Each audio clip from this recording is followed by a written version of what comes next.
d'un pays qui a refusé d'être membre de l'Union européenne. Donc mais vous savez, c'est un prix qui a été donné par des gens qui ne sont pas dans l'Union européenne. Vous savez ce qui s'est passé, c'est que le comité est présidé, ce comité qui n'est pas le prix Nobel suédois des autres prix Nobel. Le Nobel de la paix Norvège qui n'est pas dans l'Union européenne. Le président qui attribue et qui a la grande influence, a toujours été hostile à la décision de son propre pays, la Norvège, de ne pas adhérer. Le président du jury, et c'est le Parlement norvégien d'un pays qui a refusé. Le président du jury a toujours été hostile à la position de son propre pays. Intéressons-nous en effet à la censure. A-t-elle vraiment disparu dans notre pays? Quand on prononce le mot de censure, aujourd'hui, c'est généralement pour parler de pays étrangers qui se sont attaqués à Internet. La censure, c'est les autres. Regardez quelques exemples. Depuis 8 heures ce matin, les internautes chinois ne peuvent plus laisser de commentaires sur les principaux réseaux sociaux du pays. Principale visée de cette lutte anti-Internet, Weibo, l'équivalent chinois de Twitter, devenu avec ses 300 millions d'adhérents, l'un des principaux moyens de s'informer au pays de la censure. Le gouvernement indien, bien sûr, se défend de toute censure et dit qu'il veut brider Internet seulement pour enlever les contenus offensants, blasphématoires, sexuels ou les questions de sécurité nationale. On n'a plus d'Internet ni de téléphone à Damas et à Alep, et donc l'opposition se dit que c'est un mauvais coup qui se prépare, ils seront désorganisés et ils seront frappés par le régime qui commence à être un peu débordé par les combats. Alors le régime, lui, il dit que c'est de la maintenance, mais remarquez que la maintenance au beau milieu du pire moment de la pire bataille. Depuis le 1er novembre, les autorités russes peuvent faire bloquer des sites internet sans passer par la justice.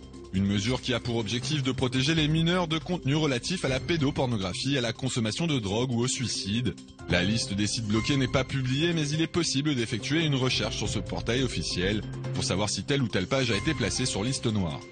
Is Iran inching closer to its own domestic intranet? The nation has launched Mehr, a new video sharing site to replace YouTube, which was banned there since the disputed 2009 presidential election and uprising. Jacques Attali, vous venez d'écrire un livre sur Diderot qui a dû se battre toute sa vie contre la censure, au risque de l'emprisonnement, qu'il a connu d'ailleurs, notamment quand il travaillait sur l'encyclopédie. Là, je parle de la censure, pas de l'emprisonnement. On est 300 ans après sa naissance, on est très très loin de la France de Diderot.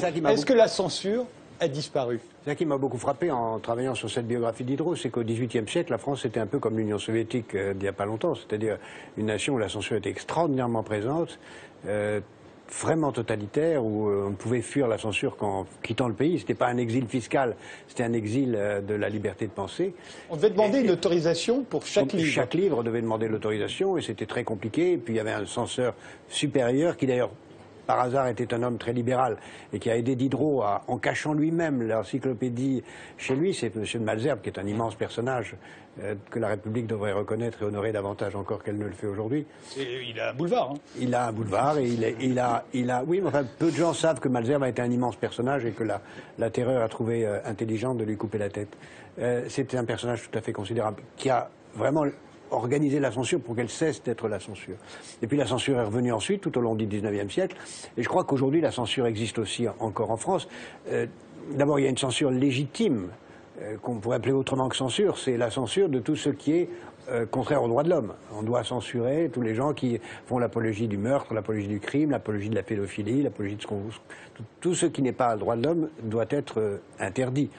Alors avant, au XVIIIe siècle, on interdisait, on censurait tout ce qui attaquait le roi, le pouvoir politique. Aujourd'hui, ça doit être, si possible, totalement libre. Et tout ce qui attaquait la religion, évidemment, aujourd'hui, ça doit être totalement libre. Mais encore une fois, ça ne l'est pas totalement. Et puis, il y a aussi très largement l'autocensure, qui est ce qui est nécessaire pour briller en société, pour exister. C'est ce qu'on peut appeler le conformisme, qui est certainement la forme la plus extrême de la censure, qui est la censure du conformisme social, qui est celle qui empêche la révolution des idées, la transgression des conformismes, qui est certainement ce qui pèse le plus encore dans la société française. Et qui plane sur la parole publique, là vous entendez, c'est-à-dire pas seulement celle des journalistes, c'est celle la vôtre sur ce plateau, y compris. Disons que oui, il y a des tas de gens qui se censurent, je ne crois pas dans mon cas ne l'avoir jamais fait, mais il y a des tas de gens qui se censurent parce qu'ils pensent à qui l'écoute, est-ce que ça va peser sur sa carrière, quelle impression ça va faire compris, est-ce que ça va faire pression sur ses chefs, ses amis, ceux dont on espère quelques privilèges ou quelques avantages. Oui, ça fonctionne. C'est à mon avis la censure principale. C'est la censure du conformisme. Voilà, Yes. Il y a des censures imbéciles et contre-productives. Lorsque, par exemple, on efface une cigarette sur une image ancienne. Et puis, il y a d'autres censures beaucoup plus pernicieuses. Là, vous faites allusion à des personnalités qu'on a pu voir qui fumaient et dont on a effacé la cigarette parce qu'aujourd'hui... Ou des héroïnes qu'on a rhabillées. Oui. Parce qu'effectivement, ce n'est pas politiquement correct. Et je crois qu'il y a deux autres formes au moins, aujourd'hui, de censure. La première, c'est la censure de la vérité lorsqu'un certain nombre de grandes firmes économiques font du terrorisme judiciaire.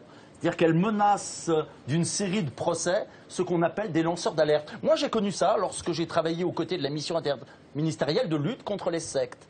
Et c'est vrai qu'on a tendance à se taire lorsque des groupes puissants menacent de faire des dizaines, des centaines de procès. Et de ce point de vue-là, je dirais que nos institutions républicaines ne sont pas à la hauteur. Puis il y a une autre forme de censure, c'est lorsque la logique du fait divers fait diversion. On a appris il y a 15 jours, par un rapport de l'Organisation mondiale de la météo, que la perspective d'augmentation de la température terrestre de 4 degrés était de plus en plus plausible. Si réellement ça doit se passer, c'est la fin du débat pour toute une partie de la vie sur Terre. On le dit et on passe immédiatement à autre chose. Notre incapacité collective à hiérarchiser les priorités, c'est-à-dire à faire de la politique. Là, excusez-moi, parce que cette information a été largement diffusée, on en a débattu sur ce plateau. C'est bien pour ça il n'y a pas de censure. C'est une censure, je dirais, tout simplement par cette accélération qui est le rythme de l'information et qui fait qu'effectivement, ce qui est essentiel est immédiatement oublié. Nicolas Dupont-Aignan, vous disiez tout à l'heure, faisiez allusion au fait qu'on allait parler de la censure. Vous aviez des révélations à faire. Je ne pense pas qu'il ne faut pas tomber dans le complotisme. Et puis on a Internet, qui est un formidable outil de liberté. Mais il y a quand même, et surtout je trouve dans notre pays, dans notre monde politique, une sorte d'autocensure. Autocensure aussi dans le monde médiatique. Alors, attention, il y a une immense majorité de journalistes, bon, il y a quand même un certain nombre d'éditorialistes à Paris qui ont une pensée unique, très prégnante. On l'a vu, on parlait tout à l'heure, madame parlait du référendum de 2005. Moi, je m'en souviens, j'ai commencé la campagne, on était à 25% pour le non. La difficulté qu'on avait, la disproportion incroyable pour cette campagne, et le peuple français a démenti, j'allais dire, la pensée unique, la pensée conformiste dont parlait Jacques Attali. Il y a une anecdote qui me revient, que je trouve amusante, notamment sur l'euro. C'est très impressionnant de voir en Allemagne, puisque je travaille avec des professeurs allemands, on échange beaucoup sur l'euro. En Allemagne, vous avez un vrai débat sur l'euro dans la presse allemande. Mais un vrai débat, avec des économistes, de très longs articles, etc. En France, ça a été un tabou, et ça l'est encore. J'étais sur un plateau de télévision, et il y avait une économiste à côté de moi, je ne citerai pas, et j'explique pourquoi je ne crois pas à cette monnaie dans sa forme actuelle. Et puis, le journaliste interroge, elle dit... oui, bon, enfin, je la sentais un peu hésitante. Je vais dans l'ascenseur avec elle, je remonte, je lui dis au revoir. Et je lui dis, vous aviez l'air hésitante quand j'ai parlé. Elle m'a dit, vous savez, je suis totalement d'accord avec vous. Et je lui dis, mais pourquoi vous ne l'avez pas dit? Ah ben, elle dit, l'organisme pour lequel je travaille, je ne pourrais plus, je serais viré. C'est clair. Voilà, ça c'est l'autocensure qui règne. C'est un autre prof d'économie qui me raconte toujours sur l'euro que le jour où il a pris position contre l'euro, il a perdu ses contrats avec les banques. C'est l'importance de la publicité dans certains journaux qui empêche de prendre certaines positions, notamment sur les aides bancaires, quand on voit ce qui s'est passé et les milliards qu'on a déversés et le silence absolument ahurissant d'une certaine presse. Alors heureusement il y a Internet, heureusement il y a tout j'allais dire un contre-discours qui existe, mais je pense qu'il y a une vraie frustration dans notre pays sur cette pensée unique qui est très très forte, très présente et qui est difficile parfois à vivre pour ceux qui essayent d'exprimer autre chose. Alors après il y a le débat. Ce que je demande juste c'est qu'il puisse y avoir le débat. Oui, Maïa. Oui, moi je pense que la censure aujourd'hui passe beaucoup par le jargon qui nous environne, qui émane de différents lieux. Mais j'ai l'impression que le jargon fusionne en un lieu unique pour créer une sorte de langue de bois moderne, à laquelle j'ai trouvé un nom qui vaut ce qu'il vaut, c'est le désespéranto, parce que je la trouve terrifiante.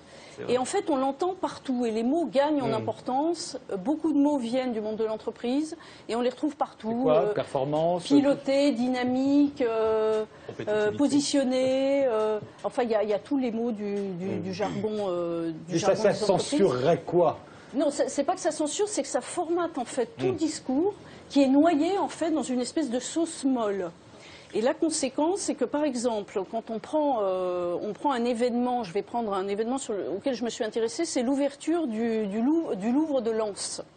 Et on regarde la couverture de presse des principaux journaux, et en fait, ils disent tous exactement la même chose. Donc, il n'y a aucune contestation déjà de cette dépense qui pourrait être discutée, mais de l'Humanité jusqu'au Figaro, pour ne citer que, il y a exactement les mêmes articles avec les mêmes mots et les mêmes expressions. Alors là, on a vu se mélanger au jargon d'entreprise une sorte de jargon pseudo-artistique qui est en vogue dans les milieux de l'art, comme l'espace muséal. Alors ça, l'espace muséal, ça a remplacé le musée. Et puis, il y a aussi la scénographie novatrice, qui est aussi indispensable. Et d'ailleurs, ce thème du jargon est le sujet de mon ouvrage « Petit manuel du parfait arriviste », puisque j'explique en fait au lecteur comment s'approprier ce jargon, puisqu'on en a tous besoin, en fait, face aux institutions, face aux entreprises, et pour se défendre dans un monde difficile qui, si on ne le parle pas, nous prend pour des pigeons.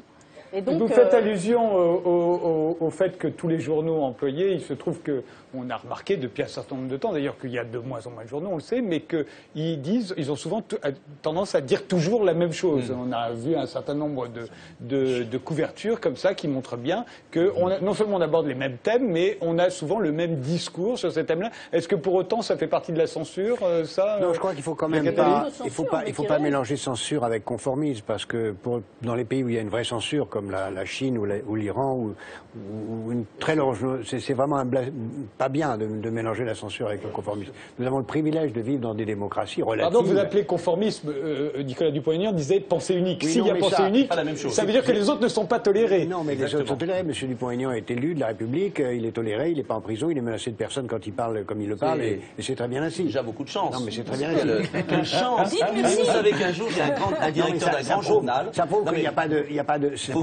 attendez, je termine mon raisonnement. Ça prouve qu'il ce n'est pas du niveau de la censure, c'est du niveau du conformisme. Et il y a en effet un conformisme ambiant, ça c'est clair, dans beaucoup de domaines. Par exemple, il y a eu récemment un conformisme très fort qui mettait les titres sur Florange, alors que Florange n'était pour moi un épiphénomène de quelque chose de beaucoup plus important et beaucoup plus grave. Tout le monde s'est focalisé sur cette petite tragédie mais petite. Donc, il y a une sorte de focalisation médiatique sur certains sujets. Un conformisme émotionnel, y compris. Oui, exactement. Ça n'a rien à voir avec la censure. Ça n'a absolument rien à voir avec la censure. La censure, elle peut exister sous la pression économique quand une entreprise, en effet, interdit à un journal qui en dépend de pouvoir s'exprimer. Quand les journaux appartiennent à des entreprises qui ont des intérêts économiques très précis dans le secteur de l'armement ou dans d'autres, évidemment, là, il peut y avoir censure. Et ou quand on a des intérêts publicitaires importants qui interdisent. Exactement. Voilà. Dans ce cas-là, il y a censure. Que la France n'est classée que 38e dans le classement de la liberté de la presse annuelle établi par Reporters sans frontières. Donc cette année, on est 38e, ce qui est quand même mauvais. Rokhaya Diallo. Moi, je crois que la question de la censure et de la liberté du discours est avant tout une question de rapport de force. C'est-à-dire qu'on peut effectivement, si on considère par exemple ce que vous disiez sur le fait qu'on est dans un pays qui encadre quand même la liberté d'expression, notamment par des lois qui interdisent l'incitation à la haine, et notamment l'incitation à la haine raciale, ou les propos d'ordre raciste. Moi, ce que je constate, c'est que j'entends beaucoup de propos que moi, en tout cas, que je trouve contestable, qui m'interroge sur les populations d'origine rome, par exemple. Et ce que je constate, c'est qu'il n'y a pas beaucoup de réactions. Et pour quelle raison? C'est probablement parce que les gens qui sont roms sont surreprésentés parmi les populations qui sont les plus socialement défavorisées et n'ont pas nécessairement les moyens d'attaquer ou de contester cette parole qui est extrêmement agressive à leur rencontre. Et je constate également qu'il y a beaucoup d'humoristes, par exemple, ça c'est une chose que j'ai observée ces dernières années, qui font des blagues sur les roms qui, si elles étaient transposées à d'autres groupes, je pense aux arabes ou aux noirs, vraiment feraient lever des boucliers. Alors je ne dis pas que les arabes et les noirs ont beaucoup de pouvoir en France, mais ils sont en tout cas à un stade de capacité de réaction, et je le dis parce que j'ai aussi fondé une association antiraciste qui interdit un certain discours. Mais pour moi, la question de ce discours-là est véritablement une question de rapport de force, et une question aussi de représentation, c'est-à-dire que l'accès à la parole publique est aussi conditionné. En France, on voit qu'il y a une surreprésentation dans la prise de parole publique médiatique de manière générale. De ce que vous disiez tout à l'heure en parlant de mon livre, globalement, des hommes blancs de plus de 50 ans qui sont issus de classes sociales favorisées. Et de fait, la parole qui correspond à leurs intérêts de classe est largement surreprésentée. On a parlé par exemple de pauvreté dans l'émission pendant un certain temps. Je crois qu'aucun de nous n'est pauvre, par exemple. Je pense qu'effectivement, certains sont solidaires, d'autres le sont sont peut-être un peu moins, mais en tout cas, aucun de nous n'est vraiment légitime, en tout cas, pour porter la parole de cette population qui est... Mais Émile Zola a écrit les plus beaux romans sur la pauvreté, il n'était pas pauvre. Oui, bien sûr, mais ce que je veux dire, c'est qu'il y a des gens dont on parle tout le temps et qui n'ont jamais la parole. Je pense aux gens qui vivent dans les... Je vous rappelle que c'est une émission culturelle. Il n'y a que 20% de femmes dans les médias. Je ne parle pas d'émission en particulier, je parle en général. Moi, je vois... Rappelons aussi qu'il n'y a que 20% de femmes dans les médias en France. Non, mais le problème démocratique qui se pose dans notre pays, c'est qu'à force d'avoir une vie politique, notamment bipartiste, PS, UMP, qui grosso modo défendent le même système, et d'avoir empêché, volontairement ou involontairement, je n'en sais rien, mais l'émergence de courants différents, ont réduit considérablement l'offre politique et je crois que ça explique en grande partie la désespérance de nos concitoyens qui n'ont finalement comme échappatoire qu'un parti qu'on connaît bien, que je ne citerai pas, protestataire. Et ce cercle vicieux infernal, PS, UMP, Front National, est très frustrant pour nos concitoyens. Et ça, moi je l'ai vécu pendant la présidentielle, vous en parliez tout à l'heure avec un mode ironique, je le comprends, mais j'ai vécu quelque chose d'extraordinaire, c'est que vous savez qu'il y avait 5 semaines d'égalité de temps de parole, que Jean-Louis Debré, président du Conseil constitutionnel, avait voulu et avait imposé au CSA. Et habituellement, c'était 2 semaines. Et il faut voir la frustration, ce qu'on nous a fait sentir les candidats indépendants. Je pense à Madame Joly, je pense même Monsieur Mélenchon, quand on arrivait sur certains plateaux de télévision. En gros, c'était insupportable pour certains éditorialistes, à ne pas confondre avec les journalistes. C'était insupportable qu'il y ait une égalité de temps de parole pendant 15 jours ou 5 semaines dans notre pays. C'est-à-dire 5 semaines sur 5 ans, il y a même eu une pétition des principaux dirigeants de chaînes et de radios au Conseil constitutionnel pour dire mais c'est insupportable, 5 semaines d'égalité de temps de parole entre 10 candidats, mais où on va? Ça prouve à quel point... Vous savez bien que c'est pas pour censurer ceux que vous appelez les candidats indépendants, qui sont des candidats comme les autres, c'est juste pour des questions d'audience, vous savez bien. Et alors, attendez, 5 semaines, un rendez-vous démocratique, c'est insupportable qu'il y ait le choix, qu'on écoute autre chose, qu'il y ait une autre musique, qu'il y ait d'autres idées. Mais on a un problème avec la démocratie dans notre pays, moi je vous l'assure. Une intolérance au dissensus. C'est terrible. Et une intolérance aussi aux marges, en fait. Une intolérance aux femmes, une intolérance aux minorités. Donc ça finit à la fin, effectivement, par faire une espèce de discours monolithique et pas qui désespère nos concitoyens qui ne savent plus où aller. Ils savent plus quoi faire. Enfin, il y a là un discours selon lequel, que j'entends et que je ne partage pas, selon lequel il y aurait une sorte de collusion entre la gauche et la droite et ne serait à entendre que les marginaux de toute nature qui ne représenteraient que la seule vérité de différence. Je crois que ça c'est très dangereux de voir ce discours s'installer. C'est cette idée que la gauche et la droite c'est la même chose, qu'ils ont tous échoué et que donc il faut aller chercher la réalité, monsieur Attali. Oui, mais c'est ça c'est ce qui s'est passé dans les années 30 et c'est ce qui a amené, la dictature. C'est l'inverse. Je pense que la France n'en est pas loin. Quand on voit la gauche et la droite s'échiner à régler des problèmes insolubles, on y court. Mais je crois qu'au contraire, il est très important de maintenir une claire distinction entre la gauche et la droite. Mais revenons à la censure, si vous voulez. La censure, c'est pas la distinction droite-gauche. Ça fait discussion. Mathieu Laine. Mais non, il me semble que le vrai sujet sur la censure, moi je suis un vrai libéral pour le coup, donc je suis pour la libre immigration, libre circulation des personnes, etc. Et je suis aussi pour la libre expression absolue. Même la libre circulation des riches, j'imagine. De quoi, pardon ? De la libre circulation des riches qui peuvent changer de pays. Des riches, des pauvres. En fait, toute personne qui circule et franchit une frontière, en général, cherche une sécurité. Donc il y a une sécurité fiscale ou parfois il y a une sécurité parce qu'on protège des bombes, etc. La libre circulation des personnes. Il y en a qui franchissent les frontières pour s'amuser. Excusez-moi, mais je tiens à la libre expression des propos qui seraient contraires aux droits de l'homme. Eh bien oui. Et je vous ai écouté tout à l'heure, c'est la différence entre nous sur ce point-là. C'est un point important. C'est un point important. Non, mais j'en suis dire la liberté d'expression à l'américaine, sans aucune censure. Je suis vraiment pour qu'on puisse dire tout, y compris tout ce que je déteste et ce que j'aborde, parce que c'est un droit absolu de l'être humain, selon moi. Donc et il faut pouvoir combattre. Puisse exprimer la pédophilie, le racisme. Je suis pour défendre, y compris la possibilité des indépendables. C'est Walter Block, y compris pour que Dodo la Saumure puisse s'exprimer. Il va le faire dans quelques instants. Je fais la transition. Non, mais l'apologie du racisme, vous êtes pour qu'on puisse exprimer une apologie du racisme? Je suis pour, n'étant évidemment pas raciste moi-même. Non, mais vous êtes pour qu'on puisse le faire. Et je suis pour qu'on puisse le faire, pour qu'on puisse bien leur répondre. Juste, c'est dans la Constitution américaine et parce que il y c'est a un pas droit de scandale. fondamental de l'être C'est une humain. autre conception de la liberté d'expression qui n'est pas celle qu'on a en France. Exactement. Et qui fait partie de cette censure dont vous parliez tout à Exactement, l'heure, dont oui. vous disiez qu'elle était légitime. Pour moi, elle est légitime et elle se Absolument. construit au XVIIIe siècle. Et Diderot en est un Et je directeur. respecte parfaitement ça. Elle se construit dans la volonté de tracer une frontière entre le bien et Mais le vous voulez mal. dire que Diderot, Mais qui sur l'a lequel vous tracé travaillez, Oui. qui a lutté contre la Le vrai censure, danger, c'est ça, en fait. anticipait, puisque vous avez dit qu'il a presque tout prévu, il anticipait qu'il faudrait quand même de la Ah oui, censure. absolument. Il a clairement exprimé l'idée qu'il fallait interdire Diderot de censeur. s'exprimer sur certains sujets. La censure, Voilà, c'est mais toujours le bon. Diderot, victime de la censure, Jacques Attali, le vrai concevait sujet, qu'on puisse être c'est censeur. finalement, Je crois que c'est il ça va la falloir grande trouver distinction. quelqu'un.